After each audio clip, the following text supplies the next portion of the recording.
నిన్న గౌరవనీయులు ఉప ముఖ్యమంత్రి బట్టి విక్రమార్క గారు మాట్లాడుతూ ఒళ్ళు దగ్గర పెట్టుకొని మాట్లాడాలని చెప్పి సభ్యులను ఉద్దేశించి మాట్లాడారు. అది కూడా అన్పార్లమెంటరీ లాంగ్వేజ్. సభలో ఈ రకంగా బెదిరింపు ధోరణిలో మాట్లాడడం మంచిది కాదు. నంబర్ 1. నంబర్ 2, గౌరవ ముఖ్యమంత్రి గారు మాట్లాడుతూ మొన్న బట్టలిప్పి కొడతాం, బట్టలిప్పించి ఊరేగిస్తామని చెప్పి గౌరవ ముఖ్యమంత్రి గారు కూడా సభలో మాట్లాడారు. ఆ రెండు కూడా పరిశీలించి రికార్డులు పరిశీలించి తొలగించాలని విజ్ఞప్తి చేస్తారు. తప్పకుండా పరిశీలించి తొలగిస్తారు.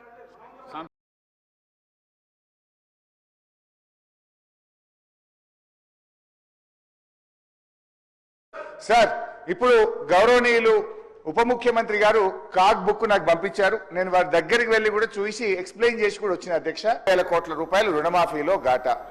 ఫసల్ బీమాకు 1,300 కోట్ల రూపాయలు పెట్టామని బడ్జెట్ లో చెప్పారు.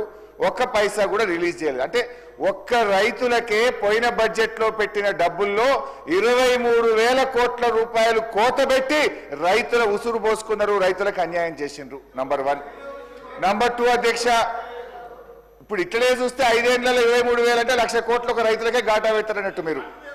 ఇక ఇండ్ల అధ్యక్ష, 3,500 ఇండ్ల చొప్పున 4,50,000 ఇండ్లు కట్టమని పోయినసారి చెప్పిండ్రు. అంటే 22,500 కోట్లు. ఒక్క రూపాయి ఖర్చు పెట్టలేదు. దీన్ని బట్టి చూస్తే ఎస్సీ, ఎస్టీ, బీసీ, మైనార్టీలకు ఈ రోజు 22,500 కోట్ల రూపాయలు నష్టం చేసినారు. మైనార్టీలకు 3,000 కోట్లు పెట్టింది అధ్యక్ష. ఇచ్చింది కేవలం 1,100.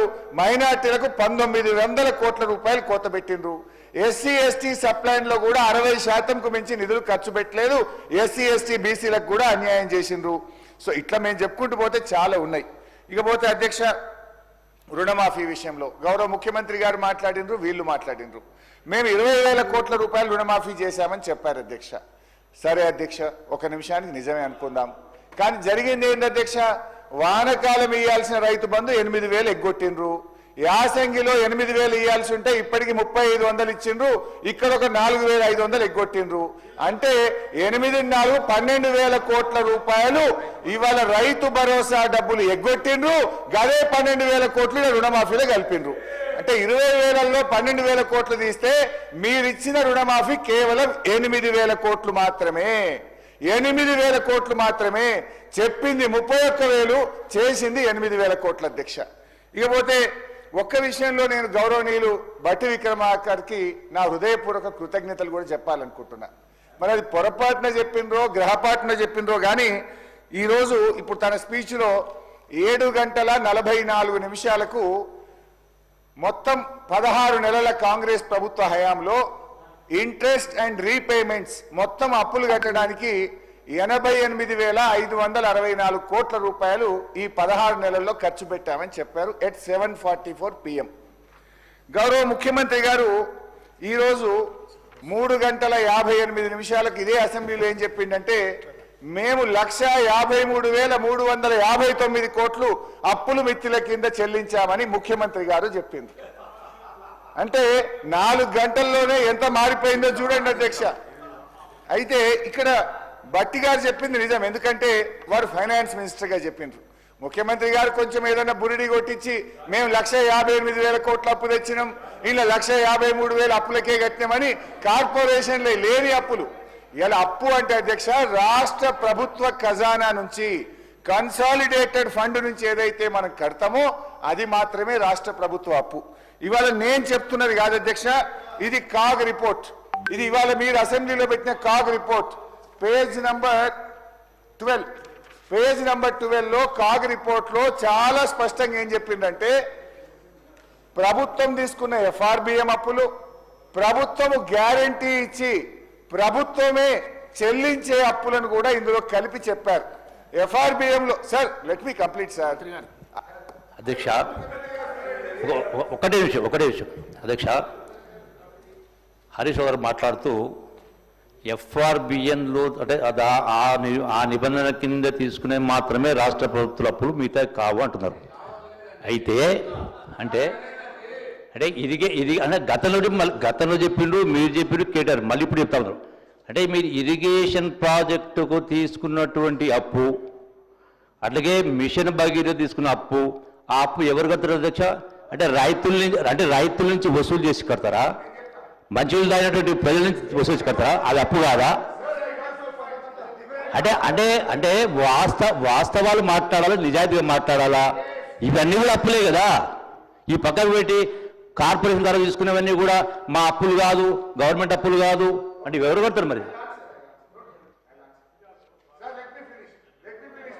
మీరే చెప్పండి. I finish in 2 minutes. Sir thank you బట్టి గారు. మొత్తానికైతే ముఖ్యమంత్రి గారు చెప్పింది తప్పు. 88,564 కోట్లు మాత్రమే రాష్ట్ర ప్రభుత్వ ఖజానా. Sir let me finish in 2 minutes అని స్పష్టంగా చెప్పిన అధ్యక్ష. అయితే మా గౌరవనీయులు జూపల్లి గారు కూడా లేచి ఒక డౌట్ అడిగింది. మిషన్ భగీరథ అప్పులు, కాళేశ్వరం కార్పొరేషన్ అప్పులు, మొత్తం అన్ని రకాల కార్పొరేషన్ అప్పులు కలిపి నేను మాట్లాడుతున్నా. ఏవైతే రాష్ట్ర ప్రభుత్వమే చెల్లిస్తుందో, రాష్ట్ర ప్రభుత్వ ఖజానా నుంచి చెల్లిస్తున్నామో అవన్నీ కాగ్ రిపోర్ట్ ప్రకారం 1. 2 బట్టి గారు పెట్టిన మొన్న బడ్జెట్లో పెట్టినప్పుడు తన బుక్ లో ఫామ్ D5 ప్రకారంగా కూడా చెప్తున్నా నేను. సో కాగ్ రిపోర్ట్ ప్రకారంగా బీఆర్ఎస్ ప్రభుత్వ హయాంలో జరిగిన అప్పు వారు కాగులో ఏం చెప్పారు? మొత్తం 5,17,000 కోట్లని కాగ్ రిపోర్ట్ చెప్పింది. ఈ 5,17,000 కోట్లలో అప్పటికే రాష్ట్రం ఏర్పడక ముందున్న అప్పు, ప్రభుత్వ రంగ సంస్థల అప్పు మొత్తం తీసేస్తే కాగ్ రిపోర్ట్ ప్రకారంగా 10 ఏళ్ల బీఆర్ఎస్ హయాంలో జరిగిన అప్పు కేవలం 4,18,284 కోట్లు మాత్రమే. ఈ 4,18,284 కోట్లలో FRBM అప్పు ఉంది, కాళేశ్వరం ఉంది, మిషన్ భగీరథ ఉంది, అన్ని కలిపి 4,18,284 కోట్లు. పోని మొన్న బట్టి గారు ఫామ్ D5 పెట్టినారు. దాంట్లో రిస్క్ వెయిటెడ్ మేనేజ్మెంట్ అని కార్పొరేషనే చెల్లించుకునే అప్పుల్లో కూడా మనకు రిస్క్ ఉంటుంది 5% అంటే అదొక 5,000 కోట్లు కలిసింది. సో బట్టి గారు పెట్టిన బడ్జెట్ ప్రకారంగా చూస్తే కూడా బీఆర్ఎస్ హయాంలో 10 ఏళ్ల హయాంలో జరిగిన అప్పు 4,22,674 కోట్లు.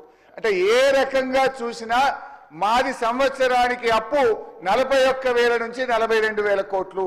కానీ ముఖ్యమంత్రి గారే సభలో చెప్పారు, మేము 1,58,000 కోట్ల అప్పు చేసినామని స్వయంగా ముఖ్యమంత్రి గారే చెప్పారు. మొత్తానికైతే ఒకటైతే మేలు జరిగింది. ఇవాళ రాష్ట్ర ప్రజలకు, ఈ శాసనసభకు కూడా ఒక క్లారిటీ వచ్చింది. ఏంటంటే బీఆర్ఎస్ హయాంలో అప్పు ఇది కాగ్ రిపోర్ట్ ప్రకారమైన, బట్టి గారు పెట్టిన బడ్జెట్ ప్రకారమైన 41,42,000 కోట్లు మాత్రమే. సంవత్సరానికి బీఆర్ఎస్ చేసిన అప్పు 41,000 కోట్లు అయితే కాంగ్రెస్ పార్టీ చేసిన అప్పు 1,58,000 కోట్లు. Thank you.